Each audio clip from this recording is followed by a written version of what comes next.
नमस्कार दोस्तों, स्वागत है आप सभी का हमारे YouTube चैनल में एक बार फिर। श्रोताओं, आज के इस वीडियो में बताऊंगा कि किस कन्या का जन्म भगवान शिव जी के पसीने से हुआ था और उस कन्या का क्या नाम था। आपसे निवेदन है कि अगर आप इस चैनल को पहली बार देख रहे हैं तो कृपया हमारे चैनल को सब्सक्राइब कर लें। साथ में जो बेल आइकन दिख रहा है इसको दबाकर ऑल पर क्लिक कर दें ताकि जो भी नया वीडियो बनाऊं तो उसका अपडेट आपको सबसे पहले मिल जाया करे। श्रोताओं, यह कथा नर्मदा पुराण में मिलता है।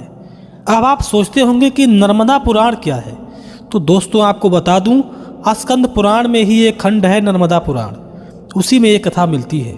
जिस कन्या का हम बात कर रहे हैं वह कन्या थी माता नर्मदा। श्रोताओं, एक समय की बात है, भगवान शिव हमेशा की तरह अपने समाधि लगाए बैठे हुए थे। वह कठोर ध्यान लगाए बैठे थे। श्रोताओं, यह कथा कई कल्पों की है, इसलिए कथा में कुछ बदलाव दिखेगा। मेरे पास नर्मदा पुराण है जिसमें 4 कल्पों की कथाएं उपलब्ध हैं। यह कथा पुरा कल्प ब्रह्म सावणी मनवंतर की है। तो दोस्तों, भगवान शिव अपनी तपस्या में लीन थे, तभी भगवान शिव की इच्छा से उनके शरीर से पसीने का एक बूंद टपका और वह पसीना एक परम सुंदरी कन्या के रूप में परिवर्तित हो गया। श्रोताओं, वह कन्या बहुत सुंदर थी जिसे भगवान शिव भी देखते रह गए। उस सुंदरी को देखकर माता पार्वती भी विस्मित हो गई। इस प्रकार भगवान शिव के पसीने से उत्पन्न होने के कारण नर्मदा जी श्वेतजा भी कही जाती है। उस कन्या का नाम भगवान शिव और माता पार्वती ने नर्मदा रखा। श्रोताओं, वह एक दिव्य कन्या थी। उसका निवास स्वर्ग में था, परंतु उनको पृथ्वी लोक पर लाने वाले राजा पुरुरवा थे। पुरुरवा इंद्र के समान शक्तिशाली और प्रभावी राजा थे। वह बहुत धर्मात्मा और विद्वान राजा थे। उन्होंने भगवान शिव शंकर की 10,000 वर्षों तक खूब घोर तपस्या किया था। तब भगवान शिव प्रकट हुए और उन्होंने उनसे वर मांगने को कहा। तब पुरुरवा ने भगवान शिव से कहा, हे महादेव, हमारे पितरों की तर्पण करने के लिए कोई भी पवित्र नदी इस धरती पर नहीं है, अतः हे भोलेनाथ, हम पर कृपा करें और नर्मदा जी को पृथ्वी लोक के जम्बू द्वीप के आर्यावर्त में भेजने का कष्ट करें। श्रोताओं, उस समय पृथ्वी लोक पर गंगा जी का आगमन नहीं हुआ था। फिर समय की आवश्यकता के अनुसार कुछ दिन बाद माता गंगा का पृथ्वी पर अवतरण हुआ, जिसे इक्ष्वाक कुल के राजा भगीरथ लेकर आए थे। महाराज पुरुरवा की प्रार्थना को महादेव ने सुना तो राजा पुरुरवा से कहा, हे राजन, आपने बहुत बड़ा वरदान मांग लिया है जिसे मैं देने में असमर्थ हूँ। आप कुछ और मांग लीजिए। लेकिन राजा पुरुरवा ने कहा, हे भोलेनाथ, आप हमें कुछ और वरदान देना चाहते हैं तो सिर्फ और सिर्फ माता नर्मदा को धरती पर ले जाने का वरदान दें। इस पर भगवान शिव ने राजा पुरुरवा से कहा कि आप देवी नर्मदा को धरती लोक पर ले जाएं। भगवान शिव ने माता नर्मदा को बुलाया और उनसे कहा, हे पुत्री, अब तुम धरती लोक पर जाओ और जन कल्याण का कार्य करो, दुखियों के दुख को दूर करो। हे पुत्री, अब तुम पृथ्वी लोक पर महाराज पुरुरवा के साथ जाओ। इस बात को सुनकर माता नर्मदा ने कहा, हे प्रभु, जब मैं पृथ्वी लोक पर उतरूंगी तो मेरे वेग को कौन सहन करेगा, मुझे धारण कौन करेगा। इस पर राजा पुरुरवा ने पर्वतों को राजी करने का प्रयास किया। श्रोताओं, उस युग में हिमालय पर्वत का जन्म नहीं हुआ था।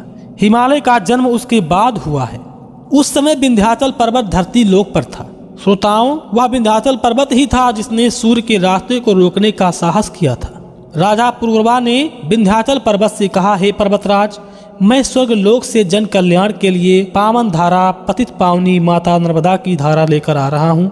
अतः आपसे प्रार्थना है कि आप इस पावन धारा के वेग को सहन करने की कृपा करें। इस पर विंध्याचल ने कहा, हे राजन, इस धारा का वेग मेरा पुत्र पर्यंक सहन कर सकता है। श्रोताओं, उसी पर्वत घाटी में पर्यंक घाटी है।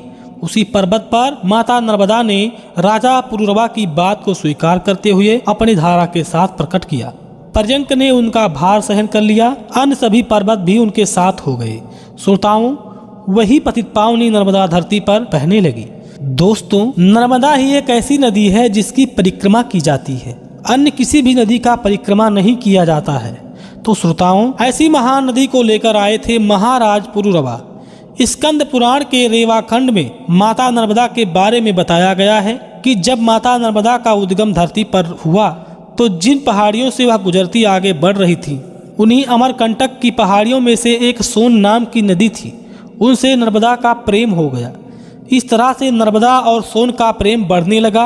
श्रोताओं, माता नर्मदा ने चाहा कि मैं सोनभद्र से विवाह कर लूं। अपने विवाह के बारे में बात करने के लिए माता नर्मदा ने अपनी एक दासी को, जिनका नाम जोहिला था, उसे सोनभद्र के पास विवाह का प्रस्ताव लेकर भेजा। परंतु जोहिला बहुत चालाक थी। उसने माता नर्मदा का ही रूप धारण कर लिया और सोनभद्र के पास चली गई। सोनभद्र यह बात नहीं जान पाए और जोहिला को पहचान नहीं सके। इस तरह सोनभद्र नर्मदा रूपधारी जोहिला से प्रेम करने लगे और जोहिला से उन्होंने विवाह कर लिया। श्रोताओं, जब इस बात का पता माता नर्मदा को चला तो वह क्रोधित हो गई और वह उस पर्वत से स्त्री के रूप में थी, इसलिए वहीं से कूद गई और उन्होंने अपना मार्ग बदल लिया। वह हमेशा के लिए पश्चिम की दिशा में बहने लगी। यह कथा प्रमाण के साथ स्कंद पुराण रेवा खंड में वर्णित है। श्रोताओं, भारतवर्ष की समस्त नदियां पश्चिम दिशा से पूर्व दिशा की ओर बहती हैं, लेकिन अकेली नर्मदा नदी पूर्व दिशा से पश्चिम दिशा की ओर बहती है। श्रोताओं, जब इस बात का पता सोनभद्र को चला कि जोहिला नर्मदा के रूप में उनका रूप बनाकर आई थी, वो वास्तविक नर्मदा नदी नहीं है, तो उन्होंने जोहिला का परित्याग कर दिया और जोहिला उसी सोनभद्र नदी में विलुप्त हो गई। श्रोताओं, उसी समय दोनों ने अपना अलग अलग मार्ग बदल लिया। श्रोताओं, तभी से आज भी नर्मदा बिना विवाह के है और आजन्म कुंवारी है, जबकि माता गंगा के कई विवाह हुए हैं। इसका वर्णन भी स्कंद पुराण के रेवा खंड में उपलब्ध है। माता गंगा के 5 विवाह का जिक्र किया गया है। श्रोताओं, नर्मदा जी पतित पावन पवित्र गंगा के समान हैं। श्रोताओं, स्वयं महर्षि मार्कंडेय, जिन्होंने इस धरती पर कई बार प्रलय देखी है, उन्होंने माता नर्मदा के बारे में कहा है कि मैंने 7 प्रलय देखा है और जब प्रलय समाप्त हुआ तो उन्होंने नर्मदा नदी के तट पर अपना आश्रम बनाया था और वहीं निवास करते थे। उनका कहना है कि माता गंगा के जल से सभी पापों का अंत होता है तथा मोक्ष की प्राप्ति होती है, लेकिन माता नर्मदा के दर्शन मात्र से सभी पापों से मुक्ति मिल जाती है और व्यक्ति को मोक्ष की प्राप्ति होती है। इसी नदी के तट पर भगवान श्री कृष्ण ने गुरु संदीपनी के आश्रम पर शिक्षा ग्रहण किया था, जो आश्रम नदी के तट पर स्थित था। श्रोताओं, माता नर्मदा आगे बढ़ते हुए जबलपुर पर पहुंचती हैं और 2 धाराओं में विभक्त हो गईं और उन 2 धाराओं का नाम हुआ कपिल धारा और दूध धारा। तो दोस्तों, ये थी माता नर्मदा की कथा। अगर आपको हमारा यह वीडियो पसंद आया हो तो कृपया इसे लाइक और शेयर अवश्य करें। और इसी के साथ अब हम इस कथा को समाप्त करते हैं। आपसे निवेदन है कि अगर आपने हमारे चैनल को सब्सक्राइब नहीं किया है, कृपया हमारे चैनल को सब्सक्राइब कर लें।